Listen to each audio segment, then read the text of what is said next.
Confucianism. Guidelines for being a good person. Chapter 1. Respecting and loving our parents at home. When our parents call us, we should answer them right away. When they tell us to do something, we should do it promptly. When our parents instruct us, we should listen respectfully. When they scold us, we should sincerely accept what they say. We should make sure that our parents are warm in the winter and cool in the summer. In the morning, we should greet them and show them that we care. At night, we should make sure that they are resting comfortably.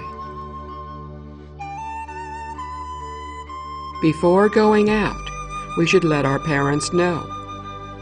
When we return, we should tell them that we are back. We should lead a routine life, and we should not be constantly changing our mind in whatever we do.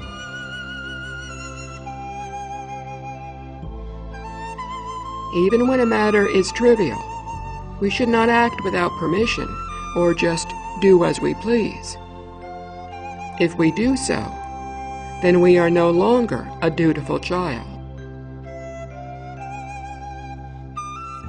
We should not hide any possession, no matter how small, from our parents.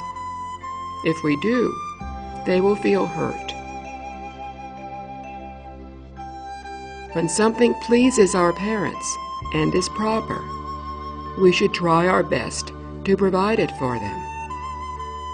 When something displeases them, we should remove it. If we injure ourselves, we will make our parents worry. If we do something unvirtuous, they will feel ashamed. When our parents love us, it is easy to be respectful and loving. When they do not love us, respecting and loving them means we have a noble heart. If our parents do something wrong, we should urge them to change. Do so with a kind expression and caring voice. Should our parents not accept our advice, try again when they are in a better mood. If they still do not listen, our sincere tears will show them how deeply we care. Should they get angry with us, do not hold it against them. When our parents are ill, we should make sure that they take the right medicine. Care for them night and day, and do not leave them alone. For 3 years after our parents' passing, we should remember them in sadness. We should live simply and not adorn our home. Avoid merrymaking, meat, and alcohol. We should arrange our parents' funeral in a proper manner. We should always honor them as if they were still alive, and especially on the anniversary of their death. Remember them with a sincere heart. Chapter 2. Interacting with others away from home. Older siblings should love and care for the younger ones. Younger siblings should love and respect the older ones. Getting along well with one's siblings is a sign of respecting one's parents and caring that they are happy. When siblings value family ties more than possessions, resentment will not arise. When siblings are careful with their words, feelings of anger naturally dissolve. When drinking, eating, walking, or sitting, let the elders do so first. Younger ones follow.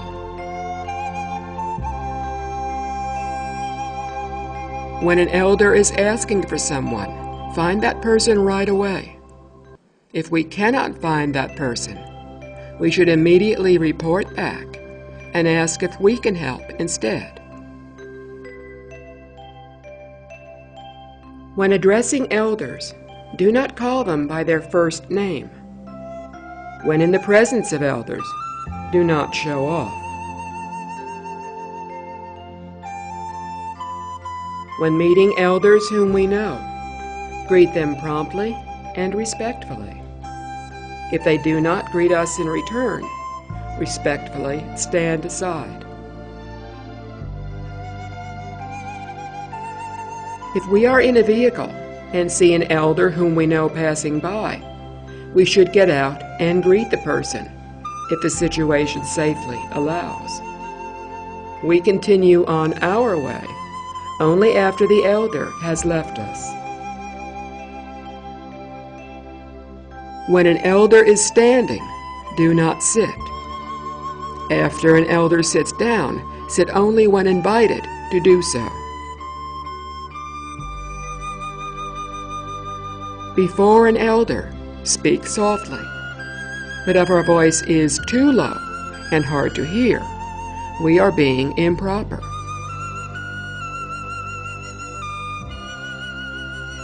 When meeting elders, walk briskly towards them.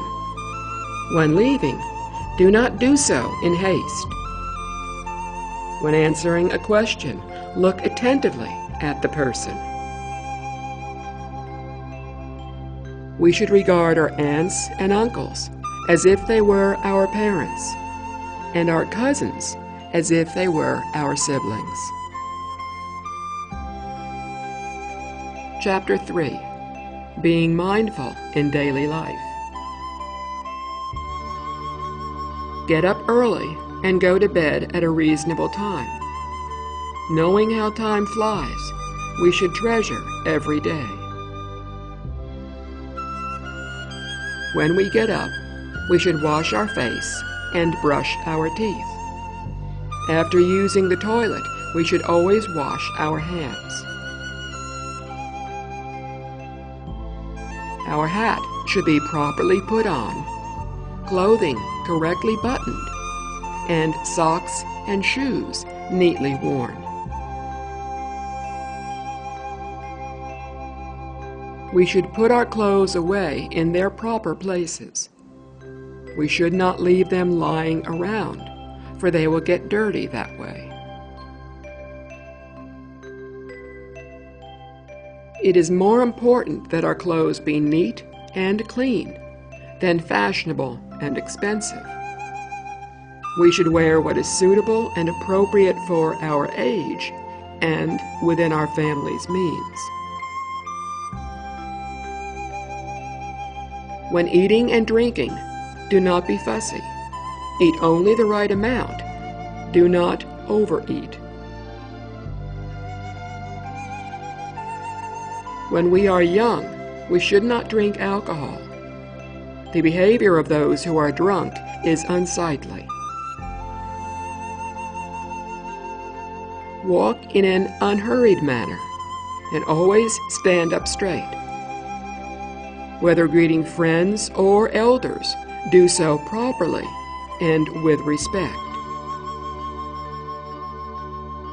Do not step on door sills or stand leaning on one leg.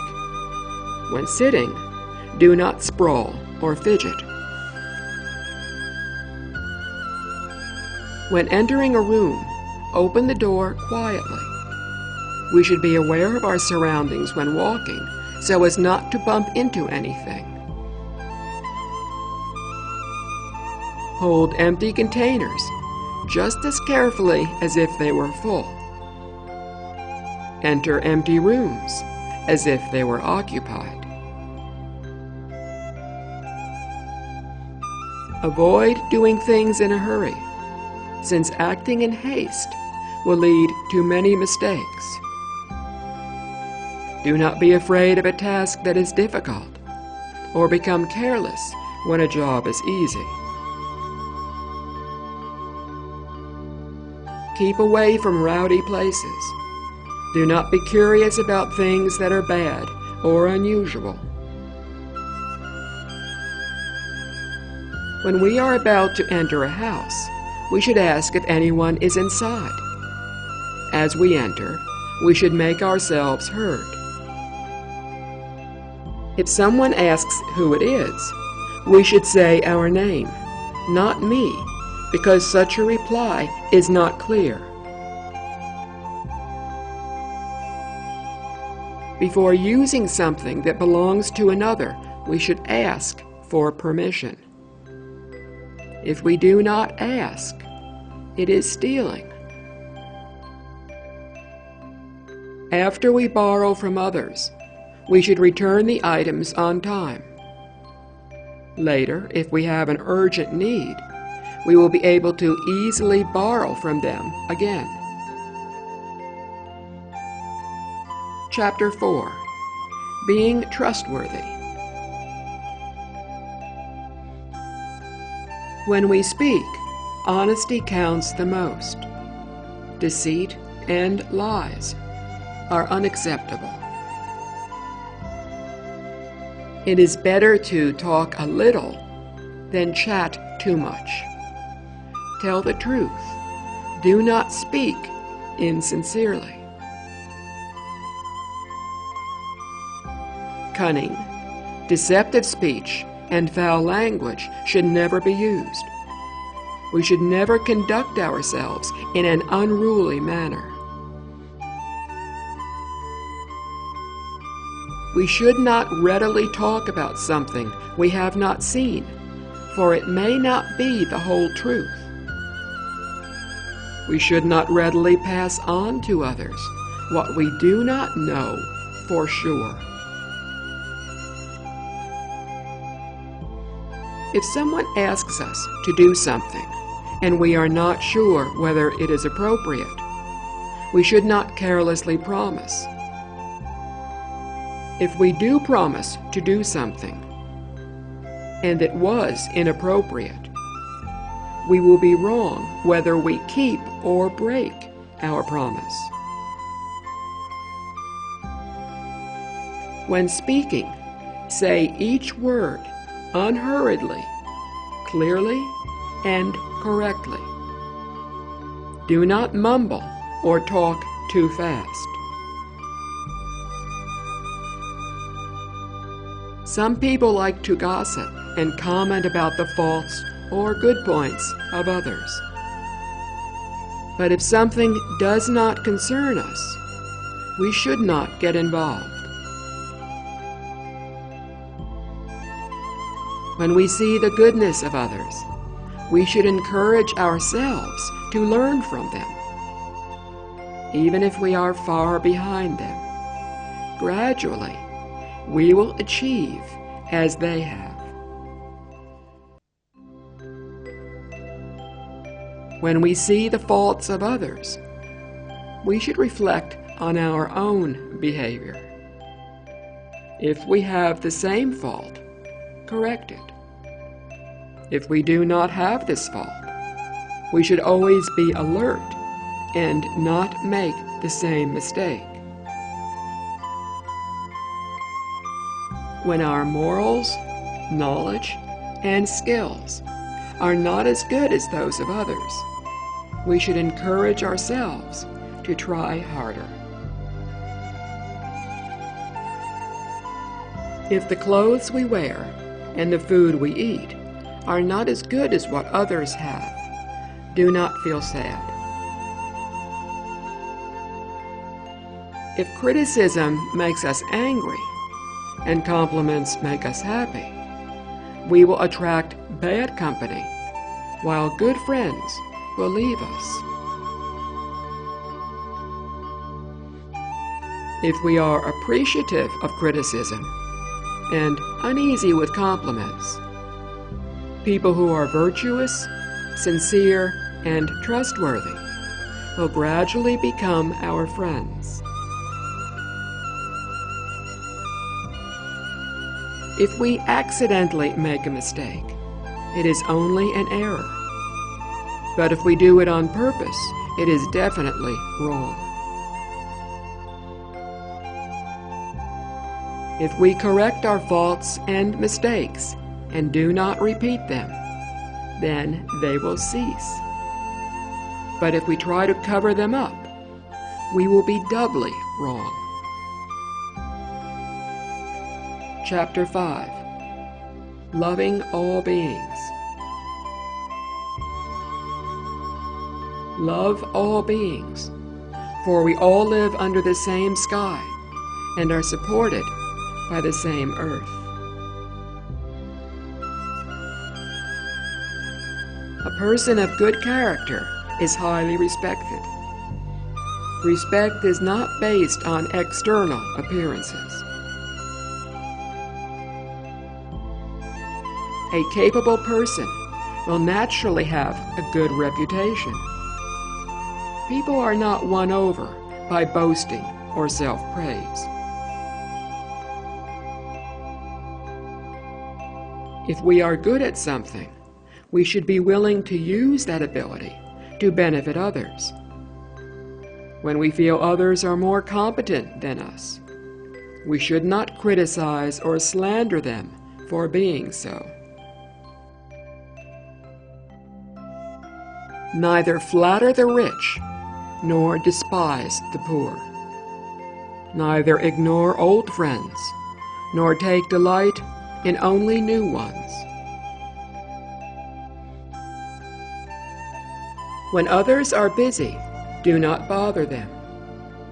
When they are troubled, do not make things worse by talking unnecessarily.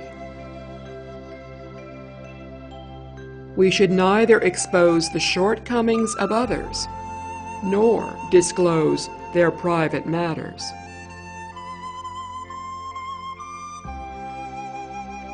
It is good to praise the virtuous actions of others. Knowing they are being praised, people will be encouraged to do better.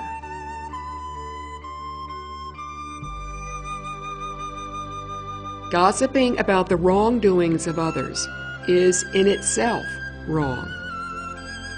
When we slander another excessively, we too will suffer harm and great misfortune.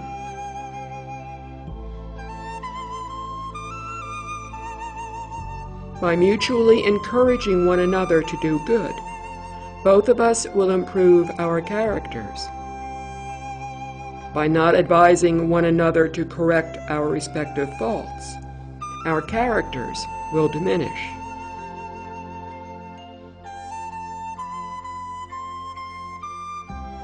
When giving and receiving, we should be clear in what we are doing. It is better to give more and receive less.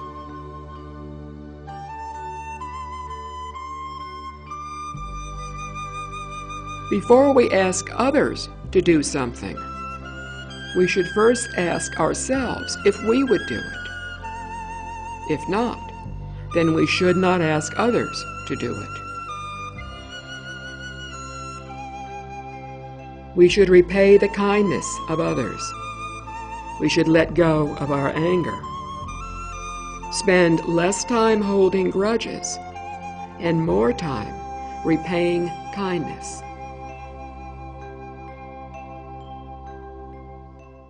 When we interact with people who serve us, we should act in ways that inspire respect. And while being dignified and proper is important, it is also important to be kind and generous. If we force others to do as we wish, they will silently rebel. But if we convince them with sound reasoning, they will happily accept without complaint. Chapter 6. Being close to kind and virtuous people. We are all human beings, but we are not the same. Most of us are ordinary. Only a few of us are kind and virtuous.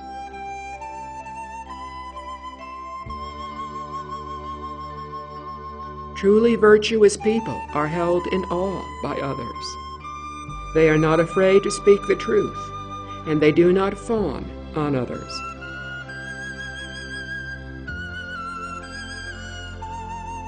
If we associate with and learn from people of great virtue, we will benefit greatly. Day by day, our virtues will grow, and our faults will lessen.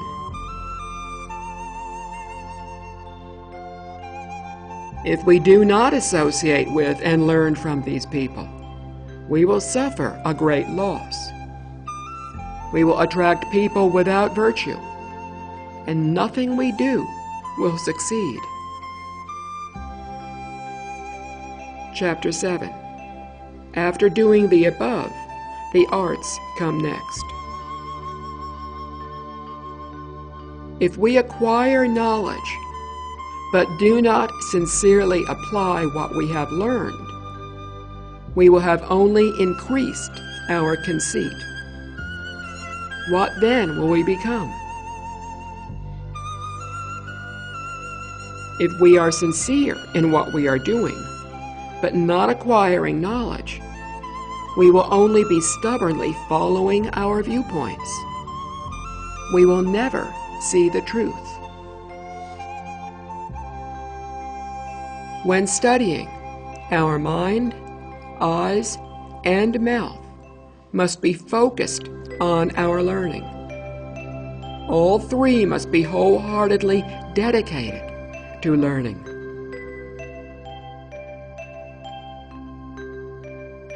When reading a book, do not contemplate another.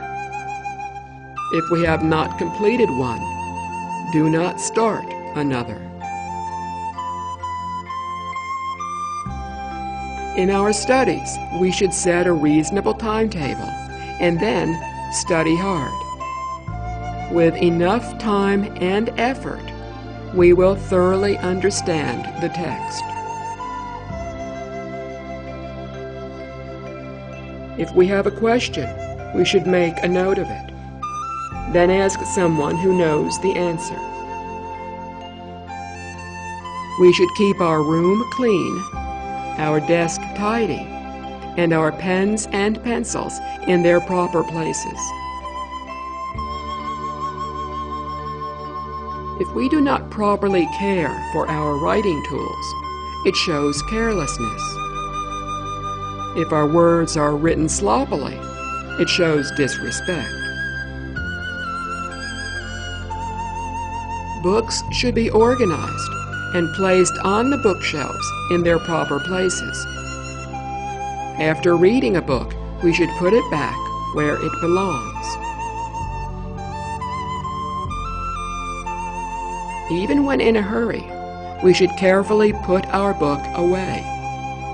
If it is damaged, we should repair it. Do not read books that are untruthful or immoral, for these will block our wisdom and undermine our aspirations. We should not, because of our arrogance, harm ourselves by doing something improper. We should not, because of our lack of confidence, give up on ourselves. With effort, we will gradually become a noble person.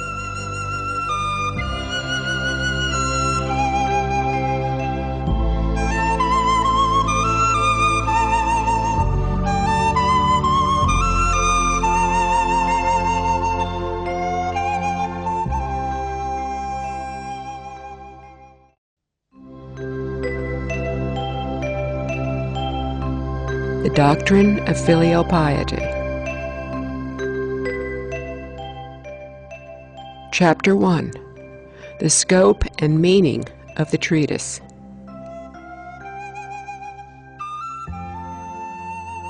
The ancient kings had a perfect virtue and all-embracing rule of conduct, through which they were in accord with all under heaven.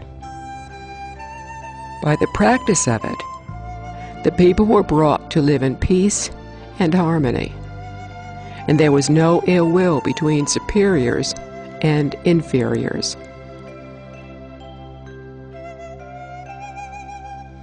Filial piety is the root of all virtue, and the stem out of which grows all moral teaching. Our bodies, through every hair and bit of skin, are received by us from our parents, and we must not presume to injure or wound them. This is the beginning of filial piety.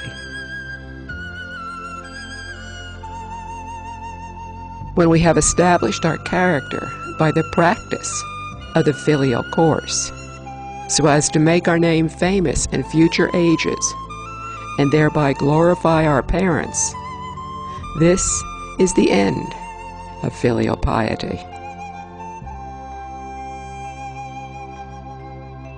It commences with the service of parents. It proceeds to the service of the ruler. It is completed by the establishment of character. Chapter 2. The King. He who loves his parents does not dare to hate other people, and he who honors his parents does not dare to despise others. Completely fulfill his duty of loving and honoring his parents. Extend the virtue education to all people. Act as a role model for the rest of the world. This is the filial piety of the king. Chapter 3. The Overlords of the States. Above others, and yet free from pride, they dwell on high without peril. Adhering to economy and carefully observant of the rules and laws, they are full without overflowing. To dwell on high without peril is the way long to preserve nobility. To be full without overflowing is the way long to preserve riches.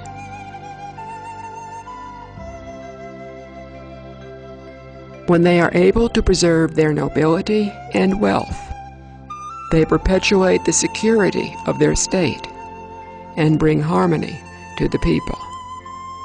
This is the filial piety of the overlords of the states. Chapter 4.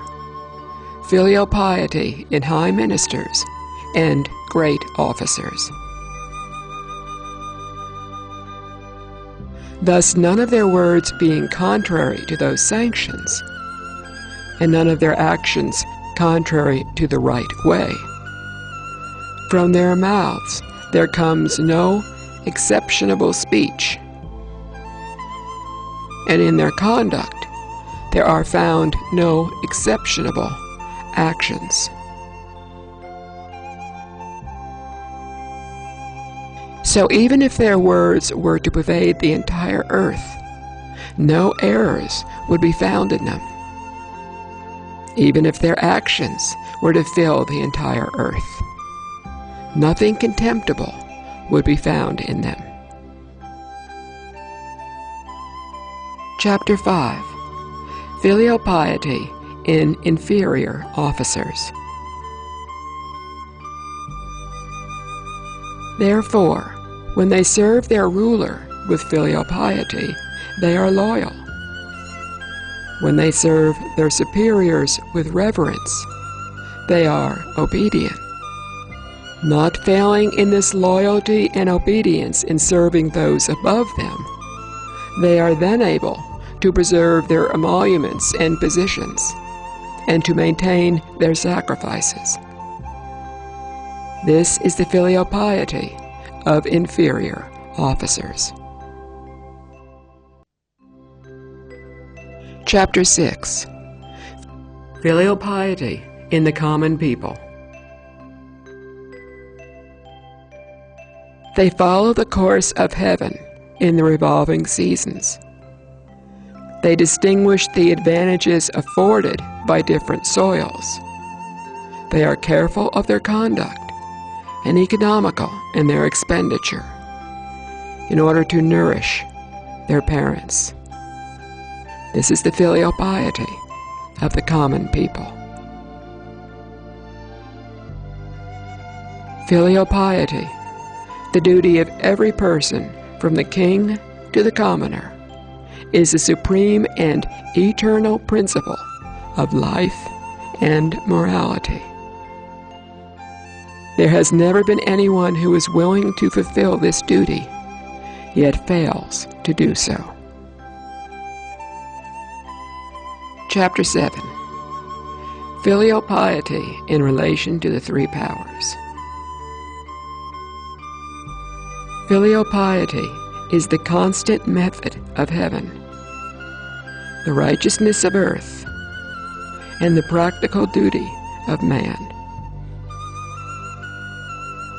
The ancient kings set the moral standard and acted as role models by loving everyone without discrimination.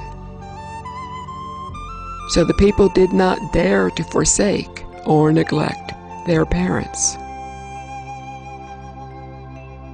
They explained to the people the truths about virtue and righteousness, and so people put them into practice.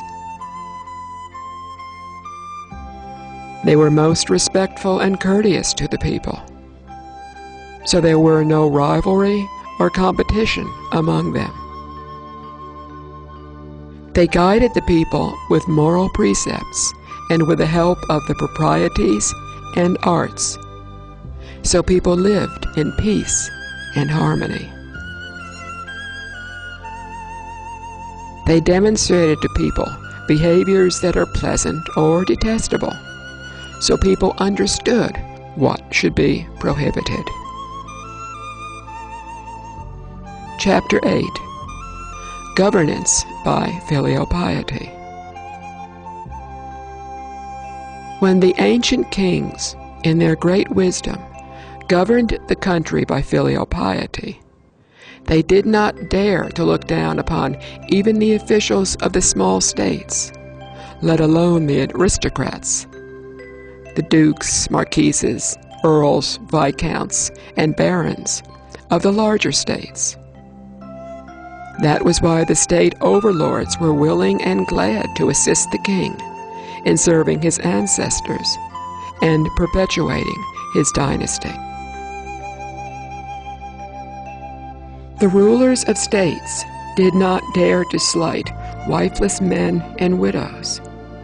How much less would they slight their officers and the people? Thus it was that they got all their people with joyful hearts to assist them in serving the rulers, their predecessors. The heads of clans did not dare to slight their servants and concubines. How much less would they slight their wives and sons? Thus it was that they got their men with joyful hearts to assist them in the service of their parents. Chapter 9. Governance of the Sages. Of all creatures with different natures, produced by heaven and earth, man is the noblest. Of all the actions of man, there is none greater than filial piety. Out of the feeling of reverence for their parents, the sages taught the duty of respect for others. Out of the feeling of affection for parents, they impart the teaching of love for others. Thus, the teachings of the sages were accomplished without being too regimental, and their government was efficient without being overly stringent. He who loves other people but loves not his parents is defying virtue. He who honors other people but honors not his parents is defying proprieties. He speaks, having thought whether the words should be spoken. He acts, having thought whether his actions are sure to give pleasure. His virtue and righteousness are such as will be honored. What he initiates and does is fit to be imitated. His deportment is worthy of contemplation. His movements in advancing or retiring are all according to the proper rule. In this way does he present himself to the people.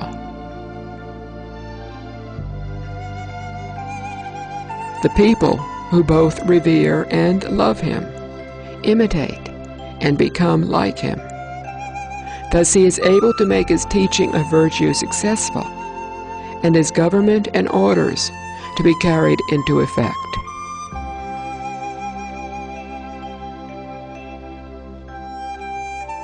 Chapter 10. An orderly description of the acts of filial piety. In his general conduct to them, he manifests the utmost reverence. In his nourishing of them, his endeavor is to give them the utmost pleasure. When they are ill, he feels the greatest anxiety.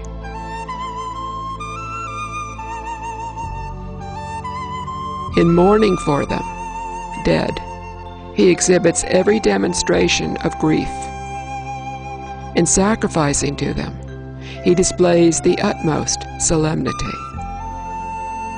When a son is complete in these 5 things, he may be pronounced able to serve his parents.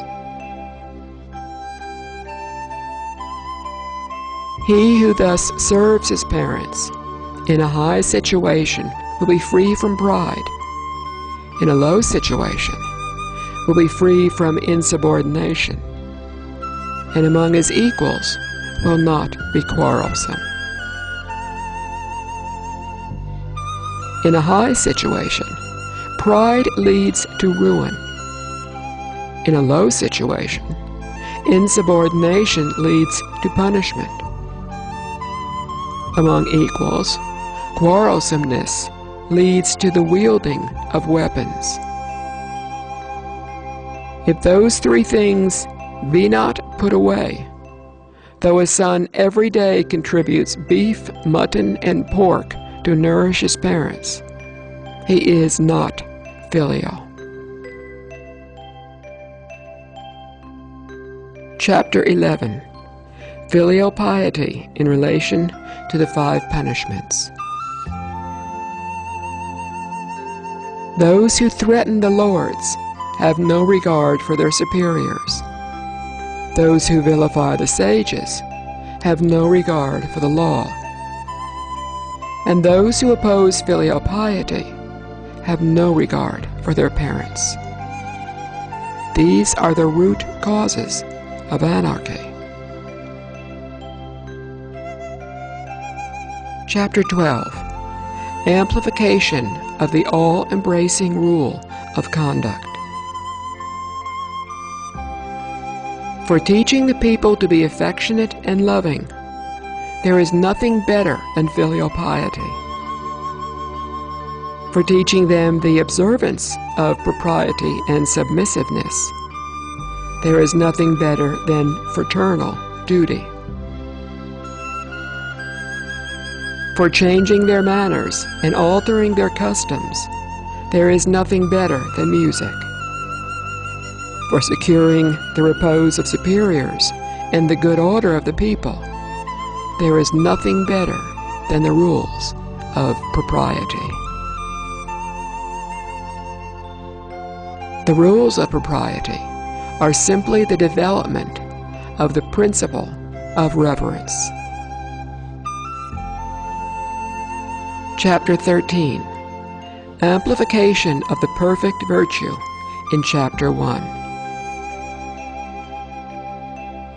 The teaching of filial piety by the superior man does not require that he should go to family after family and daily see the members of each. His teaching of filial piety is a tribute of reverence to all the fathers under heaven. His teaching of fraternal submission is a tribute of reverence to all the elder brothers under heaven. His teaching of the duty of a subject is a tribute of reverence to all the rulers under heaven. Chapter 14. Amplification of making our name famous in Chapter 1. The filial piety with which the superior man serves his parents may be transferred as loyalty to the ruler. The fraternal duty with which he serves his elder brother may be transferred as submissive deference to elders. His regulation of his family may be transferred as good government in any official position.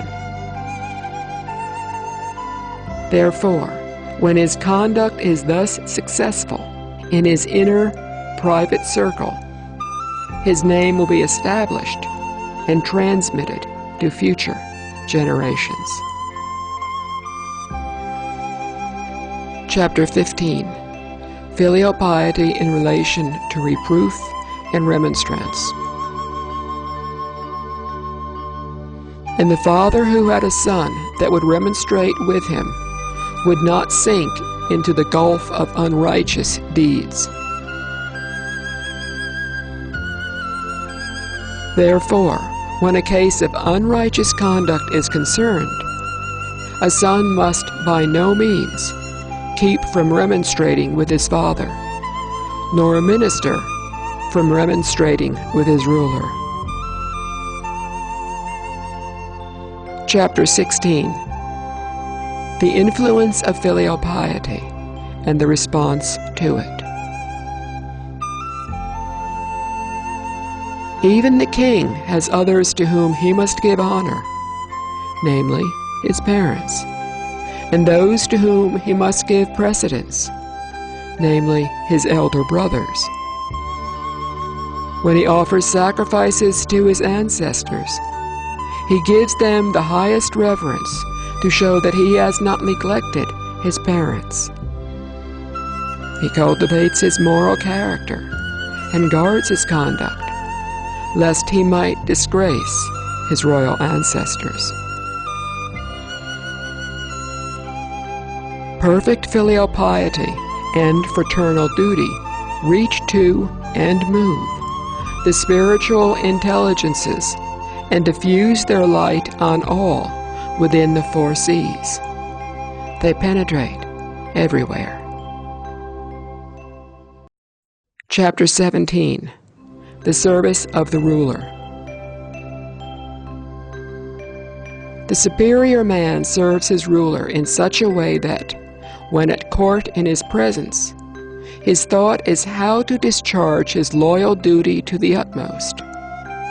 And when he retires from it, his thought is how to amend his errors. He carries out with deference the measures springing from his excellent qualities, and rectifies him only to save him from what are evil. Hence, as the superior and inferior, they are able to have affection for each other. Chapter 18. Filial piety in mourning. for parents. The services of love and reverence to parents when alive, and those of grief and sorrow to them when dead. These completely discharge the fundamental duty of living men. The righteous claims of life and death are all satisfied, and the filial son's service of his parents is completed.